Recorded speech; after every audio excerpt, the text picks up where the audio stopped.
WCW Monday Nitro number 217, also November 15th, 1999. How could you not? I'm going to do my big segment count at the end, by the way. You want to tally it as we go? Or No, right. I'm going to do it at the very end. The record is 57 segments. I consider a segment anytime we go from one place to another. Yes. You understand? Yes. Okay. So if we go from Ric Flair walking backstage to Kevin Nash walking, that's 2 segments. Got it. Okay. So the show opens with Pyro and Ballyhoo. And by Ballyhoo, I mean Tony Schiavone outright says this is one of the most important nights of 1999. We're going to find out the 4 dudes fighting for the title at Mayhem. Oh, I can't wait. This show opened,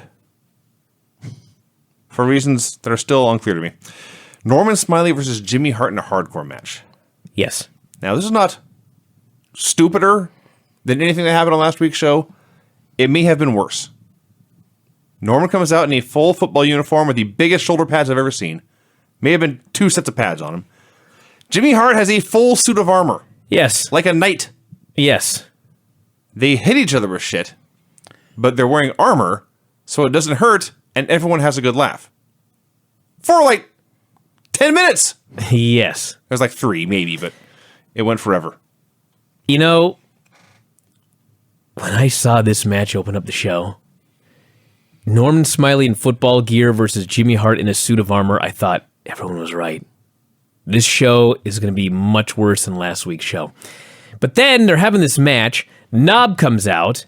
Knob comes out. He starts beating up people. I hate when my knob comes out. Sets up a table. Knobs and Norman chasing each other with gimmicks. And you know what? The fans are going crazy. They are. They loved this match. Jimmy misses a splash through a table. Norman pins him. The Jimmy place goes, Hart hey! went through a table. I was amazed the table broke. All I got to say is, I thought this was dumb, but these fucking fans thought this was like a WrestleMania semi-main event. So what the fuck do I know? It worked in the building. I give it a thumbs up. Show. Of course people are going to cheer. I give it a thumbs up. So after the match, Knobs hits Norman in the head with the stuff a lot. Now there's something that makes absolutely no sense. Like every word of this contradicted something. Mike Tenay is interviewing Kurt Hennig. He explains, the powers that be are frustrated by their inability to retire you. Yes. What? Yes. So, because they can't retire him, they are forced to keep booking him in matches. Now, here's their grand idea, everyone. They want to get rid of him once and for all. Book him against Goldberg. Or if he loses, per the tips we've had here, if he gets pinned, he must retire and he's gone forever. But if he wins, he gets a new contract and he's around forever. Yes. Why would they do that? That makes no sense. Well, I think the idea is that they're so convinced that there's no way this man can beat Goldberg that it's just double or nothing. That's dumb. Yeah, it is dumb. Why don't they just fire him? Why don't they sign him to a match where you can only win or lose via pin? They could do that. Why don't they just not put him on TV? Why don't they just say if you lose via any manner, you're out of here? Or win. Just fire him. This is a very dumb storyline. It's horrible. Speaking of horrible and illogical, nonsensical things, Kimberly shows up to work again.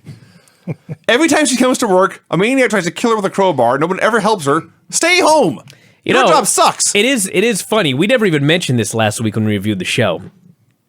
There was no reason for her to come to Nitro. No. I mean, she wasn't in one segment. She did 50 of them. But she's already quit the Nitro Girls. Yes. She has literally no role, but she came to work solely to be chased by David Flair. Yes. This is dumb. Craig is pondering saying something. He's choosing his words very carefully. Well, yeah, get, torn up otherwise. Get out of here, Craig. Never happened to me. I know. So she hits David Flair with a car. Right. Runs him over. Yes. She shows up the next week. Yes. And they play Roadrunner and Coyote. Sort of, yeah. For most of the show. And she came back a week later. Yeah. Yes. That's stupid. It sure is. Well, she's being paid. It sure is. She had no job. She already met with the powers that be. They didn't really have anything for her. Yeah, they did. They have a match for her in Mayhem. Understood. What does that have to do with Monday night? Well, maybe she's coming to plead her case not to have the match. Okay. I have no idea. So she shows up. She talks to the Red Rooster. He tells her good luck. Yeah, Terry Taylor's back. Was he gone? He was with WWE. Wasn't he? What? No. He was backstage. Terry Taylor was doing those terrible Yes, fucking robotic you're right. interviews. Like You're a month right. ago. Yeah. I forgot. Holy cow. I think he wanted a raise. They said, fuck you, so he came here. He probably got one. It was a package deal with Dr. Death. Yeah, May Terry have Taylor's been. here. May have been.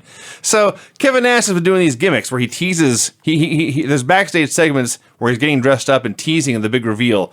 And the big reveal is he comes out on stage. He's dressed as some wacky character. They just cut backstage. He's just dressed up like Sid. Hey, at least it was patently obvious who he was this week. It was good. They put a Frankenstein mask on him. The biggest chin and biggest brow you ever saw. And the wig actually looked like Sid's hair too. He looked like Sid this week. He did. Yes. Mike All right. Tenay. So AC Jazz quit. Out of the Nitro girls. Now, They wanted AC Jazz and Spice to do a mud wrestling match. and AC Jazz quit. AC Jazz wanted nothing to do with this bullshit, and she quit. Okay. But we must have the Nitro girls battle. So therefore, Tigress is the new AC Jazz. So they pulled the fuse on AC Jazz. It's good. Frank, please. So, yes. Spice is doing an interview, says AC Jazz they no show today. As of today, she says AC Jazz has left the Nitro Girls. Oh. She hadn't left last week when she turned on all of them and beat their asses? Some strange figure ran in and attacked her and a brawl broke out. I think it was Fire. No, Tigress. Or was it Fire? How do you know? I saw the back of her head. Tigress is It was a woman. I can confirm it was a woman. Tigress is the African American lady. Okay. Okay. I then wrote Fire, but I think got it's the red hair. Tigress. It's got the red hair. What about Charmel? Is she Tigress or is that another? That's not different none of one? them. Okay. I'm pretty sure it was actually Tigress, All right. but I wrote Fire. Anyway, at this point, I wrote, I hate this show. Okay. Now, it could have been Fire. They were going to use Tigress. They eventually did. Doesn't matter. Vinny, please. These women have names. Spice and Fire and, Tigress. Yes. Okay. It's important to know. It's important to differentiate them. The Outsiders come out for their promo. so This is it. So Nash has his makeup on, right? He's got the plaid flannel with the sleeves torn off like Sid and Big Wood. He's got the big chin. He's got the big the forehead eyebrow thing. He's got the wig. He's all bowed up and he's flexing his neck to get the veins to pop out. He's all being Sid. And Hall's talking about he's got to fight Sid, but he knows Sid's a dummy. And Nash, as Sid, is talking about how stupid he is. Tony Schiavone says, they're making Sid out to be an idiot. He cracked the code. Painfully unfunny this was. Solved the puzzle. Painfully unfunny. This went on for a long time. Here comes Sid to prove him right. A long time. And Sid finally appears. Now, we have been wondering all year how it's possible that Sid won worst on promos in 1999. This one line may have done it. Did you write it all down? I only wrote down the most important one. I wrote it all down. All right, go ahead. So Sid comes out. He says they screwed him. They tried to make him look like a jackass. It all stops tonight. Nash can wear any Halloween costume he wants, but, quote, you know, and I know, that you are only half the man that I am. And I have half the brain that you do. Hall is crying in the ring. So is Nash. You just can't tell with the makeup. Sid says, you made me look like a jackass, but it stops tonight. Wants Nash's chicken shit ass out of retirement. If you got the balls, which I doubt, I will show you who the master is. Nash says, I'm retired. Sid begs him to be a man, not a clown. Then they just play his music. Yes. It was established here. Now, I was recently on the internet, What? and I saw a shoot interview with Sid. And it was long. Riveting. Do you watch the whole thing? No, I could not watch the whole thing. You're talking about softball. I can't remember why I even was watching any of it. But I think it was because I was so enamored with Sid from these Nitros, I just wanted to hear a little bit of it. And I could have sworn that he claimed that all of this shit was written for him by Russo. I could be wrong about this. That would not surprise me one bit. I'm not honestly. trying to... He seemed to indicate that he was told to say all of this stupid shit, and he didn't understand why he was being made out to be so dumb. I'm skeptical. Maybe he was this dumb, but I mean, now let's be honest, let's be completely fair here. Before Russo showed up, he had some fucking good promos. Yes. Including one that we thought was a great promo. Now, Russo is here, and he's coming out and saying dumb shit every week. Plus, Vince Russo's gimmick is that every wrestler's gimmick has to be that they're not a star. So I don't know. They have to be lazy or stupid or useless or boring or whatever. So Sid's gimmick is now that he is stupid. I don't know. All I know is that's what he indicated. It was actually honestly my first thought. Like, because he said it so clearly. He didn't stumble over his words and get confused. No. He didn't have that look on his face when you say something really stupid and you realize it. This was not when Sid said, I need to do that again, and Jim Ross said, we're live, pal. Yes. This was not that. No. This was, he had a line, he delivered it with passion. I think the outsiders, they reacted the way they did because they couldn't believe he actually read the stupid line. Could be. I think they were prepared for it, but not prepared for it yet. He also had a Mr. Nash in there. Mr. He's Nash. still very polite, no matter who's writing for him. The Southerner. Mike Tenay interviewed Booker T, who is facing Gerald and Patrick tonight. A team of creative control. Like, as soon as he said those names, I was like, Patrick and Gerald? That's their fucking names? Yes. Then it hit me. Yeah. That's the Stooges. It's the Stooges. Jesus Christ. Anything else? He identifies the mystery woman's name as Midnight. Actually, he didn't. He only said that midnight would strike sooner than later, and we got the Tenay face. I think Tenay asks, is that woman? And What does that mean? that actually looks like a disturbing version of Mike Tenay. Thank you. Watch a lot of Tenay on Nitro. Yes. And Impact. Here's a whole segment. Kim goes to see the powers that be. Go to commercial, we come back. She's with the powers that be. Yes. She tells the powers that be she is not a wrestler. They say, Vince Russo says, you are under contract, you've quit the Nitro Girls, you got to do something. You are going to wrestle David Flair at Mayhem, and you're going to wrestle Asia tonight. Sounds like the real meeting that they had with AC Jazz. May have been, actually. And he says there'll be a special ref. Tells creative control to take out Booker T. At this point, Kevin Nash, still dressed as Sid, arrives. He just walks in and sits down with his mask on. Yes. Booker T versus creative control. Before the match, because every wrestler has a gimmick has to be that he sucks, Chavo Guerrero tries to sell Amway to Booker T during his entrance. Yeah. Surely he's got money on him. Tucked in those trunks. Yeah. So, hey, I'm a fair man, and I will say this on a bad show run by bad people. Booker T worked his ass off on this man. This match was fine. He had a great match with creative control. The heresies. No wonder he got the world title. Yes. So he worked his ass off. He had a great little handicap match. It was believable that this man could beat up two men, and then finally at the end there was two of them and one of him, and he hit his missile dropkick, but they broke up the pin. They hit a double slam and they pinned him. And they kept beating him up. The lights go out. Midnight's dong goes off. I was going to say, it was Midnight Dong. Yes. Don't Google that, anyone. I'm sure it's an adult film somewhere. So she's in the ring, big, strong, muscular woman, and she's... Look at Brian feverishly looking for it, Just got to see what comes up. as it were. Something wrestling related. Oh, how about that? There's literally a video of some dude in a wrestling ring, and it's a haiku, Midnight Dong. Hey, Brian, haiku. Brian, be Oh, careful here's the with that. first thing that comes up. Amazon.com. Jock Dong with balls, 11-inch dildo. Really? That's on Amazon.com? Yes. Why would it not be? They'll sell anything. I was unaware that sort of stuff was sold on Amazon. They have them on Groupon. Really? I'm not lying. I'm not going to say nothing. Good. I've had 18 different ideas. I'm not going to say any of them. I'm clicking this. You interested? It's gonna be the wrong thing on my search history. Christmas is coming, you know. I just need to see what it looks like. That's too easy. So, all right, so what are we going to put the over-under at? How many of these come from? Excuse me, where's your flag? Sorry. I was going to say, what are we going to put the over-under on, and how many of these come for the Christmas show? Excuse me. Wrong choice of words, Rob. That's why I said Whoa, too easy. holy shit. That's big. And there are customers also shopped for Other reviews. Adam and Eve Jelly Slim Anal Starter Dildo. I waited till Rob was taking a drink to read that on the air. Granny, I'm sorry. If you're listening to this, I'm so sorry. Frisky silicone realistic suction cup mini dildo. Oh my God. Sex Flesh Veiny Victor. 8.5 inch suction cup.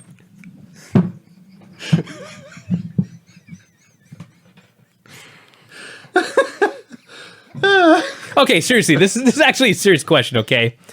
So they're selling this damn thing. Okay. I'm going to read this sentence, all right? Then we're going to get back to Nitro. But I just got to read this. We have to.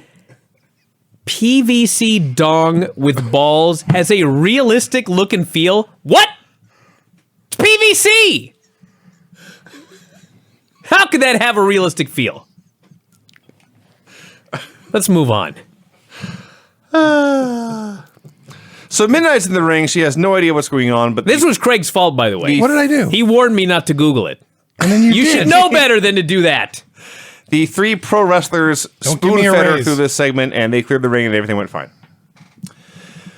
Backstage, Brian Knobbs and Jimmy Hart are yelling at each other. Why? I don't know. In the background, the Barbarian splitting and up. Jerry Flynn are yelling at each other. Why? I don't know.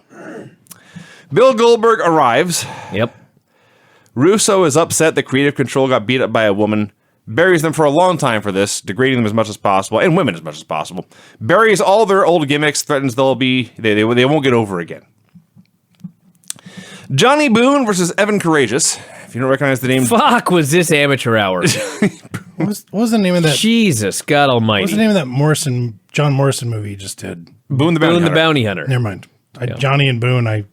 Anyway, go ahead. So all you need to know, everybody, is Johnny Boone's a ref. He's the ref who beat up Evan last week. Evan Right. Courageous is a fucking wrestler. Supposed to be. This ref is beating the shit out of fucking Evan Courageous as Medusa's on commentary. Yeah. Medusa is doing sultry commentary. She may as well have been reading that Amazon right tell She you. is out there showing off her thighs and implants. And And, as Johnny Boone is kicking the ass of Evan Courageous, she hits the ring to make the save. Yes. She puts Johnny Boone's face in her boobs. Check. She shoves him into a schoolboy. Evan pins the guy. On a fucking fluke, he barely pins his referee. Yes. Are you kidding me? He should have lost by DQ. This was beyond atrocious. This was awful. This sickened me to... Hey, you know what else is awful? Vince Russo meets with luchadors. Oh, yeah, they're all poor. They're all poor, broke, pathetic, And Mexican. useless, and Mexican. Who's a Mexican, you see, so he carries a pinata with him everywhere he goes. Yes. All over. Why not? Just has a pinata. Well, I think they mentioned it was someone's birthday, to be fair. So Russo says, we're going to do a pinata on a pole match. The winner gets $10,000. Fine. Steve Williams arrives accompanied by Oklahoma. Yep. For those of you who don't remember, Oklahoma is Ed Ferrara doing a Jim Ross impression, emphasizing all his Bell's palsy.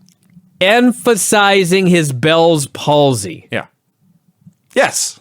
That's what he's doing. Yep.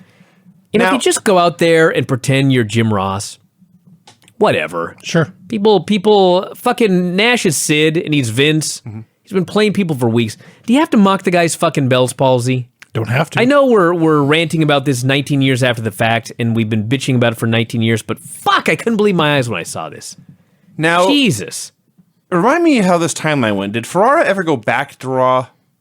I don't There- remember. He was, at some point, he was doing this character in a Monday Night Raw ring, and out come Jim Ross and Dr. Death.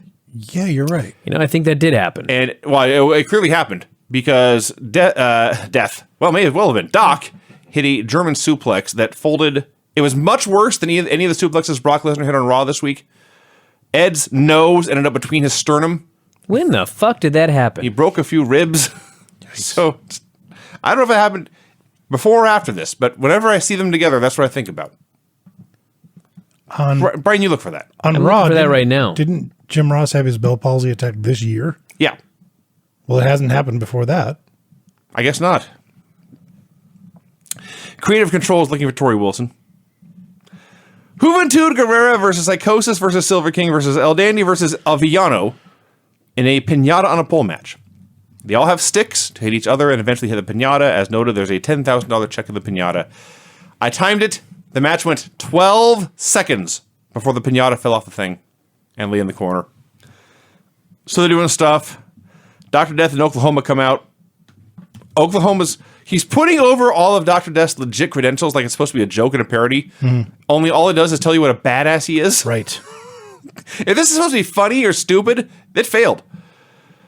There is a shot of Oklahoma on camera that I swear to God is longer than most matches on Nitro in this era. He's just on camera talking. So at some point, the luchadors realize, hey, this fucking pinata is not hanging up. And instead of just whacking it with a stick and taking the check, they take turns trying to hang it back up. So bad. Eventually, Hoovy gets the pinata. He shakes it. He can't find the check. And then Steve Williams attacks for the disqualification. A disqualification in a 5-man pinata on a pole match. All right, so I think that this Oklahoma deal was done on Heat Explain why we didn't see it. before he left for WCW. Yeah. So yeah, clearly he forgave Doc for suplexing his head off. I guess Or yeah. his head into his That's chest. pretty fucking brutal right there. Oh, yes. Although if you watch Raw on Monday, it's the exact same bump the poor Singh brother took when Lesnar Germaned him. I watched it one time. Oh. That angle. And Brutal. yeah. All right, there you go. So Doc destroys everyone. He steals the $10,000 check, and that's the end. Because you got to make sure, everyone, that all the small men get beat like fools. An all-time horrible segment I wrote. Mike Tenay interviews Goldberg. Says there's nothing personal against Kurt Hennig. He's going to do his job. He's going to show the world who Goldberg really is. Tenay interviews Nash, who is facing Sid in a street fight tonight, coming out of retirement. Yeah, Tenay just nonchalantly mentions, your retirement has been waived. And Kevin Nash says, it was a retirement angle. Yes. This place sucked. He used those words, retirement angle. Yep, I decided I was going to take time off until it got fun again. Hall came back, it's fun again. And Sid should not have woken a sleeping giant. Did we really need this promo? No. Dumb. He's totally out of care. He's out of his costume as well now. Just for continuity. Goldberg versus Kurt Hennig. So Goldberg is doing his entrance. Or from backstage, he leaves his locker room. He's got the security all around him. And as he's about to turn down a hallway, Hennig slams a door in his face. Ha ha! A cunning plan! And then he opens the door and finds out, much to his horror, Bill stopped walking He should have known better than to try to attack Goldberg's head. with the door. Yes. Goldberg's head versus doors is undefeated. Yeah, and surge machines. Yeah, the pop machine. And search machine, as we later find out. So they brawl backstage for seriously like 5 minutes. They're brawling backstage. They get out to the stage, not the ring, to the stage. The bell rings. Several minutes pass. Finally, they get in the ring. None of this is a count out or a DQ. Now, I will say this. It was a pretty good brawl, and as Hennig's working him over, the crowd's way, way more into it than they are most Goldberg matches. Yeah, they were super into this. They were Especially- super into so much stuff on this show. That's why it was especially- better than last week. Especially most Goldberg matches where he sells this much. They're usually awful. This They're was very good. chanting for him to make a comeback. And suddenly, Goldberg fires up, hits a rolling knee bar, and Kurt Hennig taps out and submits. Yes. But he didn't get pinned. The best part of this is the moment he taps out, Bobby Heenan freaks out. He thinks Hennig's career is over. It's done. He lost. Tony goes, he wasn't pinned. This is fucking stupid. Bobby Heenan's like, oh yeah, it's to be pinned. Why doesn't he just submit every week? That's a great Walk question. into the ring. If you're down tap for out. 2, tap out. Jesus. It's historically stupid. So Goldberg, at least to send the fans home happy, he hits the spear and the jackhammer after the match. Place goes crazy. They have not fucked up Goldberg yet. Not yet. Kimberly is backstage alone. Again, why? Why would you be backstage alone after the last time you were backstage alone, a maniac chased you for 3 hours? At this point, she deserves to get beat with this crowbar. Oh, Vinny. Terrible. Terrible. Terrible thing to say. Goodness. So the lights go out, but Hacksaw's in there. I'm just still trying to figure out why she's at work at all. He's the janitor. Creative Control tells the filthy animals they need to see Tori. They say we have not seen her. There's jokes about how they're going to get fired, and they say, oh, we thought you said Dory, and they leave. Aha!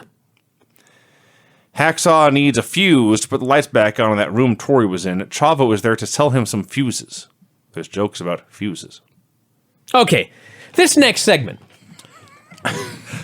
I'm with you. Vampiro comes down to the ring, and he's with 3 or 4 misfits. I forget how many were there. It's either 3 or 4. Okay. Next, out comes Berlin. He is flanked by The Wall. Correct. Okay? A match begins, and Berlin and Vampiro are wrestling each other. Right? Suddenly, Vampiro gets on the apron and tags in a misfit. Yes. Then The Wall's in there. Then 4 fucking misfits are in the ring.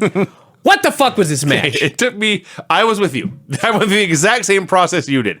Here is the conclusion I reached. I may be wrong, but here's the conclusion I reached. This was a tag team match Right. where the misfits all counted as one guy. Yes. So, Like the Freebirds, except worse. except much worse.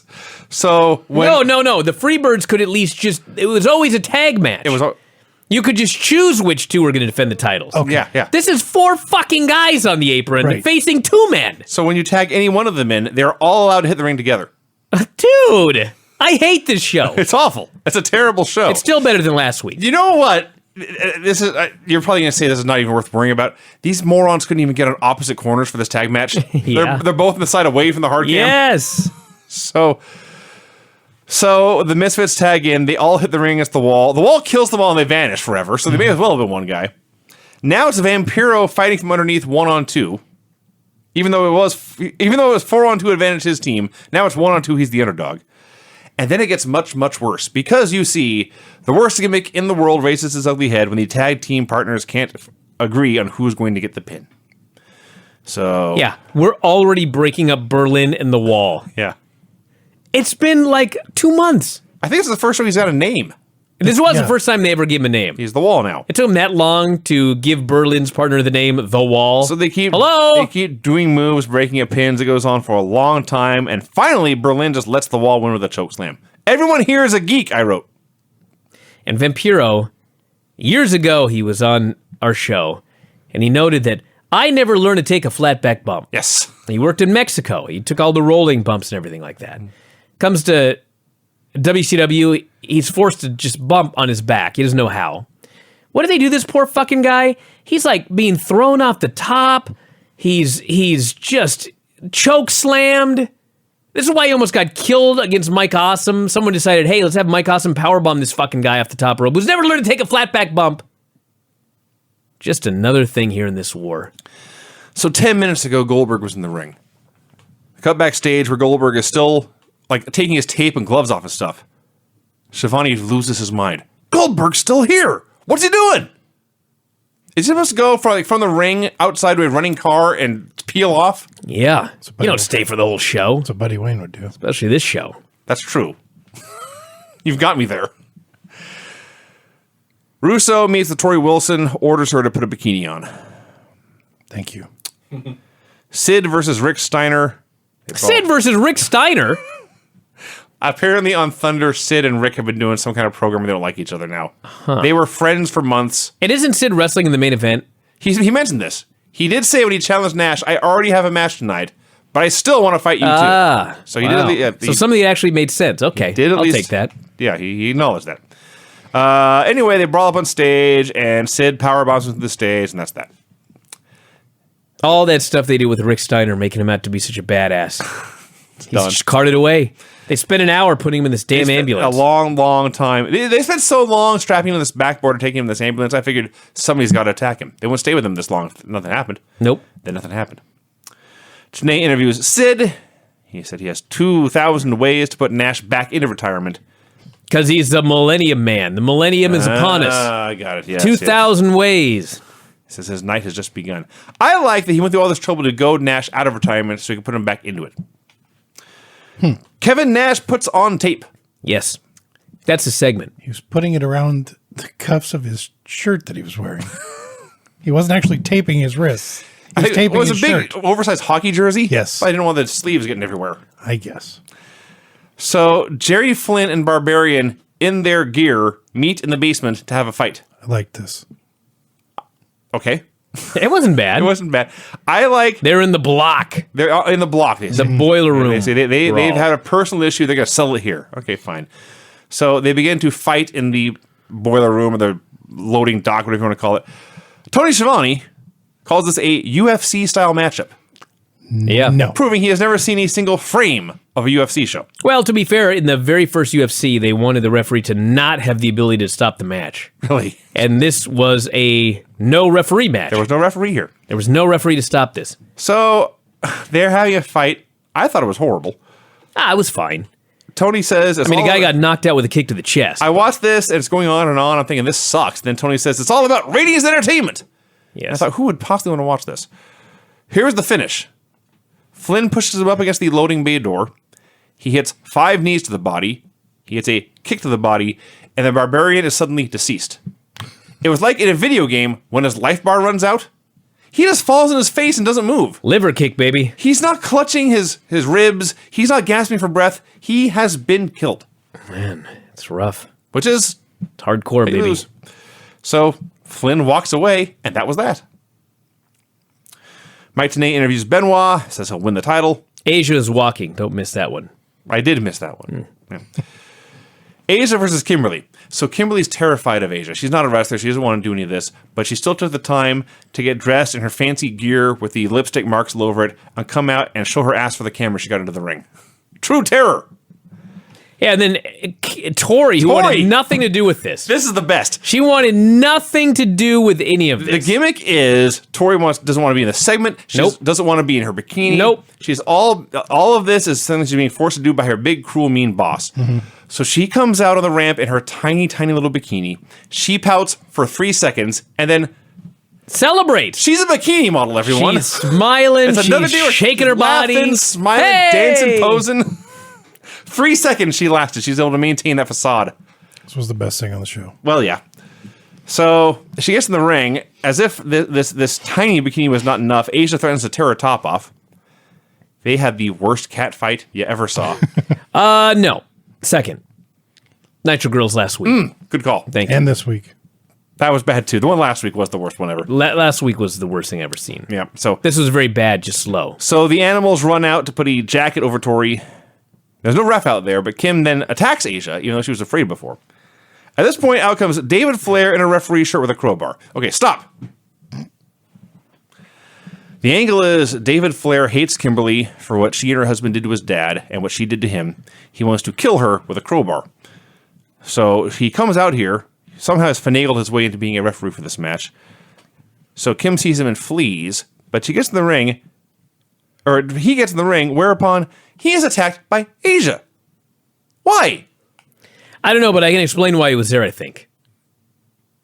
All right. The powers that be had an opportunity to have Tori Wilson, David Flair's ex, and Kimberly, who he is stalking, in the ring at the same time, and thought it would be great ratings to send him out there with a crowbar and a ref shirt. Okay. I can at least make sense of that. Why Asia attacked David Flair, I got no fucking idea. I was lost. So David makes a comeback. He almost suplexes her onto a crowbar. Out comes Shane Douglas to attack David. I literally wrote, I zoned out, what happened, Vinny?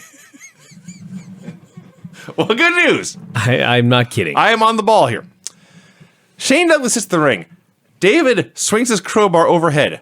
Shane takes his arm and braces it overhead to block it. The arm that is broken has a big cast on it. Yes. David whacks the cast with a crowbar. Shane goes down. The rest of the Revolution comes out and chases David away. So at this point, I tried to do feud math. So Kimberly and DDP are feuding with David Flair. I've already confused myself. The Revolution are feuding with Filthy Animals. Right. So Kimberly's feuding with Asia now. So should she and the Filthy Animals be friends? No. Asia's Who with the fucking Revolution. cares? Asia's with Revolution. Why are we talking about this? I don't know.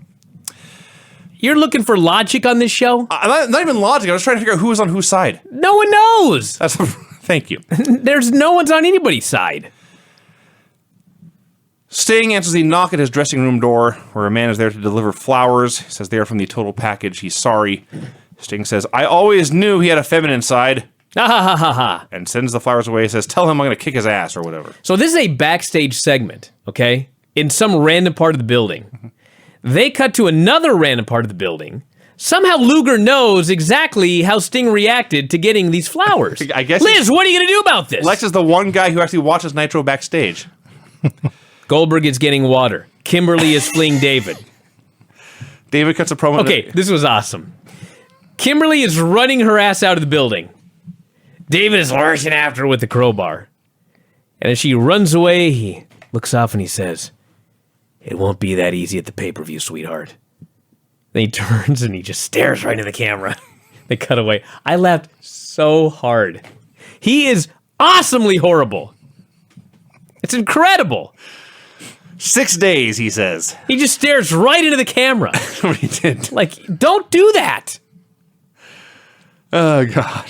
Finally, a good match. Yes. A world title tournament third round match. Scott Hall versus Chris Benoit. Scott Hall, when motivated, was a very good wrestler. Hey, listen. Chris Benoit was a great wrestler. Scott Hall has been drinking. Mm-hmm. He's been sitting around looking at Nash in costumes. He's been doing promos. He's been just doing whatever. Crashing cars. He has not been working long matches. No. Is my point. Goes in with Chris Benoit. Benoit is not going to slow down for this guy. No. Benoit goes at Benoit speed. He drags Hall's ass throughout this entire match. Hall just kept going. Yeah. And he was tired. I'm sure he was. But he fucking just kept working. Yeah. And he worked and he worked and he worked. And finally, Bret Hart and Nash are out there. Mm-hmm. Nash jumps up on the apron. Benoit goes after him. Hall puts on the... Actually, I got to go back a little bit further. So, Sid hits the ring before any of this happens. And Sid gives Scott Hall a big-ass powerbomb. Leaves him for dead. Benoit goes to make the cover. Then Nash jumps up on the apron. Benoit goes after him. Hall puts the knucks on behind Benoit's back. Benoit turns around. Hall goes to swing. Benoit puts him in the crossface for the win. Kevin Nash, I mean this in a nice way possible. He could be a completely selfish dickhead. That's the nicest way possible? Yes. Okay. Scott Hall was the most giving guy in the ring. Yeah. Okay?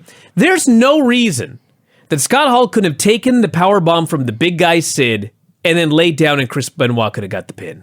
Sure. He didn't. Instead, he tapped out clean in the middle to the guy's crossface and gave him the win. He worked his ass off. He made the guy look good. He did everything in his power to have a good match and get Benoit over. It was awesome. There was a lot of bullshit with Nash attacking Benoit on the floor right in front of the ref before all that, but we'll just move on. Yeah, a very good match. The best match of the tournament by leaps and bounds. Sure. The longest at 9 minutes and 39 seconds. Whoa, my God. I did love the very beginning of this match when Hall takes out his toothpick and throws it at Benoit. Mm-hmm. So Benoit just blows his nose on him. Does a snot rocket. Yeah. Hall is like picking mucus out of his ab hair. That's disgusting. That's what happened. That's more disgusting than what I read on Amazon. No. The announcers are still baffled and blown away that Bill Goldberg has not left the building yet. They can't imagine that anyone would stay in this building any longer than legally necessary. Mike Tenay interviews Buff Bagwell. The powers that be have tried everything to bury Buff, but hasn't worked. He's not going to roll over for Jarrett tonight. World title tournament third round match, Billy Kidman versus Bret Hart. So I once watched Bret Hart suplex Vader. Now, there's a lot of leverage and technique to this throw, but at the end, you got to be a big, strong guy to throw a man like Vader around. In this match, Bret Hart grabs William Kidman, former Cruiserweight champion, for a body slam and collapses under his weight. Yeah, I didn't know about that spot. What the hell happened? I don't know. It's And then- bad ankle. And then, like 15 seconds later, Bret does a slingshot. Kidman goes flying through space, lands outside. So the Outsiders come out, they molest Tori. Eddie and Conan attack them, get their asses kicked. Meanwhile, in the ring, Billy Kidman tries a Hurricane Rana. Bret turns it into a sharpshooter for the submission win at 347. 347. Mm-hmm. They could have actually had a hell of a match, Could have. but it was a bunch of bullshit. Bret looked annoyed going to the back. He did. Don't blame the guy. What a waste of his life. And then during the break, not even like on TV, you had to go during the break, the Outsiders beat up all the filthy animals. Because you got to make the small guys look stupid. Lex goes to the kitchen. Yeah. Nitro has a kitchen. There's a kitchen on Nitro. Lex goes up to Not catering. the kitchen. A kitchen. Yeah. Where you can He go raised the fridge. and order something. Excuse me, can I get brownies? Oh, sure, Mr. Package. No. He asked, "Do you have any brownies?" And she just happened to have them. Now, Yeah. these aren't like the cafeteria style brownies. We'll make a giant cake and cut little things. She has a plate of brownies that are stacked up in a specific pattern, ready to go. Mm-hmm. He says, thank you, I've got a sweet tooth, and he leaves. Mike Tenay interviews Jarrett. He's the chosen one, blah, blah, blah. World title tournament third round match. I'm going to start with this match went 2 minutes and 5 seconds, okay? Here's what happened in those 2 minutes and 5 seconds. Creative Control come out. Buff attacks one of them, the other slides a guitar into the ring. Buff fights all three men for a while as the ref is tying his shoe. Buff hits one of the Creative Control with a guitar, but Jeff Jarrett then hits the stroke, makes a cover. The ref dives across the pile. There's chunks of guitar all over the ring. The referee counts 3. Yeah, it's heel ref. They're trying to screw Bagwell. Yeah. That sucked. Yeah. This was the first time they ever called it the stroke. Okay. Jeff and the referee hugged after the match. I didn't even notice that. Yeah.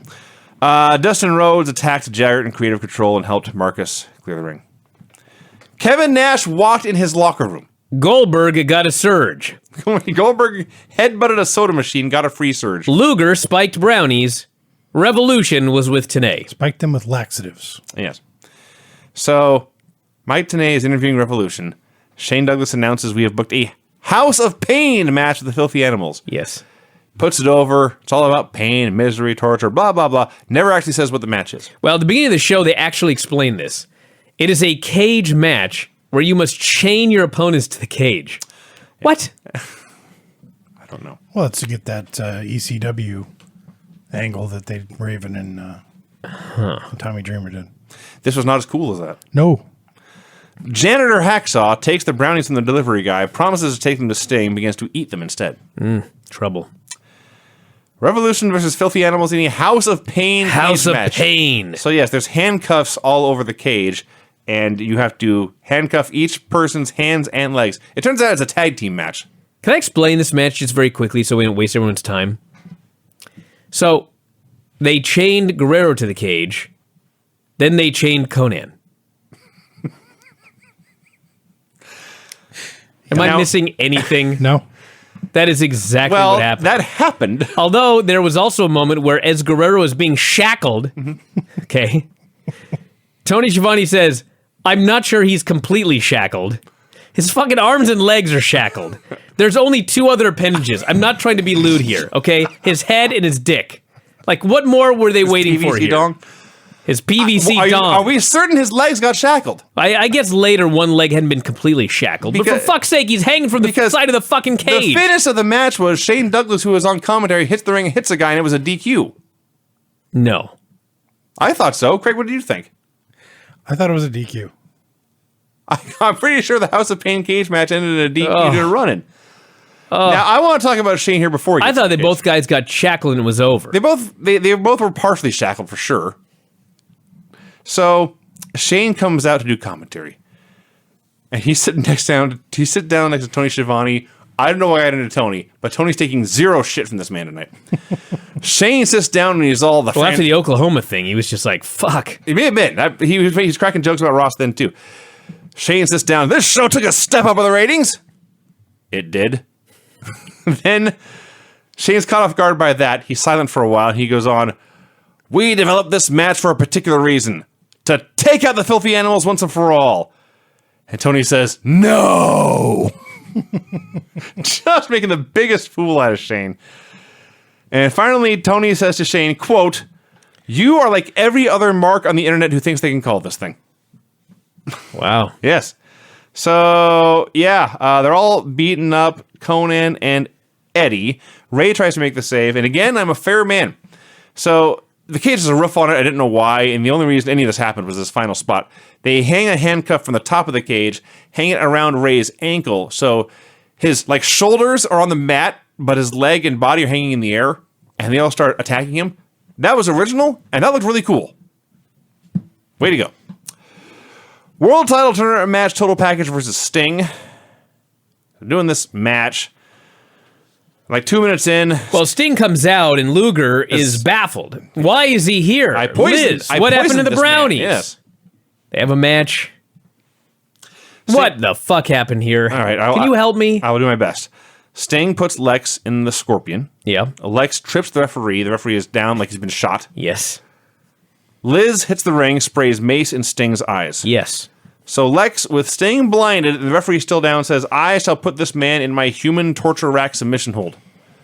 Why not? Holding Sting up in the air. Meng runs down. Yes. Meng runs down. Hey, you know what? I'll give him credit. Luger was making fun of Meng a few weeks ago. Did he? Yep. I can't remember him It absolutely happened. This Meng- actually tied in a storyline. getting Meng to get mad at Jarrett. Yeah. So I guess he Meng was watches ridiculing him. Meng watches Nitro too. All right. So Meng hits the ring, does his kata next to Lex, puts him in the death grip, puts him out. Liz tries to mace Meng. Meng scares her. She flees. Meng puts Sting on top of Lex. Sting wins at 5:08. And God, did the place go crazy for Sting basically dying to win. Yes. This is a hot crowd. They should have never left this town. There's one point they're brawling on the floor, and excuse me, Luger's trying to get away. Sting grabs him around the waist, and he's like throwing him back in the ring, and Luger just goes, "Help me, Bobby!" Funny Lex is funny. Backstage, Hacksaw Duggan used the bathroom. Backstage, Goldberg left a room. Thank you for leaving it at that. Sid walking, Nash walking, Goldberg walking. Then we had a street fight. Sid Vicious versus Kevin Nash. They brawled. It sucked. Excuse me. Sid versus Nash in a street fight. That's correct. You know what? It's not just that there was a DQ. Although that is fucking dumb. They're having a street fight. And by the way, anybody listening to this, if you have not watched it yet, please give me an animated GIF of Sid doing a double sledge off the announce table, particularly his setup. So they went on forever. Like, of all the matches to give time to, Nash versus Sid. So Sid finally hits a big boot. He goes for the power bomb. Scott Hall hits the ring right in front of the referee. Goes after Sid. Right. I wrote these words, okay? It's a street fight, so theoretically no DQ, but who knows in WCW? Then I wrote, turns out it wasn't a DQ! Exclamation point. Fans are chanting for Goldberg. Goldberg hits the ring. He spears both guys. And this motherfucker, this fucking referee, rings the fucking bell. Right. A disqualification. I wrote, and again, I say this with all love, fuck you, WCW. Die a brutal death and never come back. That's what I thought. Well, they did. I saw that fucking finish. Good news. God damn it! You can't have a DQ in a street fight! Especially when you're disqualifying for something that someone else did 2 minutes earlier. Yes! That was not a DQ. Again, you're contradicting yourself. So Goldberg clears the ring. Sid attacks Goldberg, who just saved him. Goldberg hits a big power slam. Sid totally no-sells it. Hits a nut shot, grabs a chair. Bret Hart makes the save. That's the go-home show for the pay-per-view. I had to go back and check. Yes. The only things booked on this pay-per-view is a stupid tournament, the final four of the tournament. I could remember off the top of my head, Bret was in it. Well, I remember the finals just because I think Bret and Benoit are in it, Yes. and Jarrett. I could not remember the other two guys. I had to go back and check. It's Jeff Jarrett and Sting. Sting, that's right. We should know that because they all won their matches on this show. You would think we would know that. It shouldn't be that hard to keep track of. Yeah, but it doesn't matter who win or lose. All right. Would you like to do your finish report first, or should I count segments? Why don't I do my finish report? You can count while I do it. I want to count live. I see. Well, whichever. I don't care then. All right, let's do your music first. All right. Let's get that out of the way. The finishes on this show were pin in a hardcore match, clean pin in a handicap match, pin after motorboating, DQ in a pinata on a pole match, pin in a handicap match by 2 guys against 4, and the 2 guys couldn't even get along with each other, no finish due to powerbomb through stage, knockout in basement fight, submission after shenanigans, clean submission, pin after various shenanigans, DQ in a House of Pain cage match, pin after interference, DQ due to run-in after a run-in that was not a DQ. I wait for the day we get through that song twice. Oh, All right, here's your segment count, everybody. I may have missed one or two. I did my damnedest to count every single one. There were two that you named that I think I missed. So this, I believe, is the official count. 1, 2, 3, 4, 5, 6, 7, 8, 9, 10, 11, 12, 13, 14, 15, 16, 17, 18, 19, 20, Segment sponsored 21, by Sesame Street. 22, 23, 24, 25, 26, 27, 28, 29, 30, 31, 32, 33, 34, 35, 36, 37, 38, 39, 40, 41, 42, 43, 44, 45, 46, 47, What's that? 48, 49, 50, 51, 52, 53, 54, 55, 56, 57, 58, 59, 60! 61! 61 seconds. Your pride. 61. The highest you ever counted before? Fucking segments on a single 3-hour television show. How? Do we need to see that many people walking? It's 20 segments an hour. There's 3 minutes a segment. There's 3 hours of Nitro. 60. That's a new record. That is 57 last week, as I remember. 50 something, yeah. It was 57. Yeah. Speeded by 4 fucking segments. 61 divided by 3, 20 segments per hour. A segment on average every 3 minutes. Less! Because of commercials. Oh, fuck, commercials. A segment every 2 minutes. What a terrible show. This was a really bad show, but it was not as bad as last week. Last week was worse. All right, everybody, that's it. We're going to wrap it up here for today. There's lots of stuff up on the front page. Much more to come. Watch SmackDown. Apparently, lots of stuff happened. New champions, changes to Survivor Series. We'll talk about that with Filthy Tom tomorrow. He's back. Observer Live, Observer Radio. Lots of great stuff. Check it out. That's it. We'll talk to you again after a while. Good night. Adios.